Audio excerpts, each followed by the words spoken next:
I sad, moja baka je bila dosta dobra da nam je posudila original šalicu koju su upotrebali u JNA, koja je ukrala mom dedi. Shout out to him. Znači vidite ovako, ovakve smo imali u osnovnoj školi. Stavimo ovo. I tako se ja sjećam barem u osnovnoj školi. Javite mi u komentare kako se vi sjećate, jer ste vi ovako jeli u vruće. To si ovako dobio i kad si to vidio da je to na meniju, bio si presretan.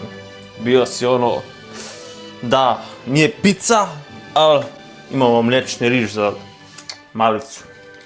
Sad u originalnoj recepturi kaže da stavimo malo cimeta, ja nikad nisam jeo s cimetom, ali ćemo danas prvi put. Ćemo staviti malo gore, ali za one koji je ne vole, koji je moja mašika, imamo čokoladu.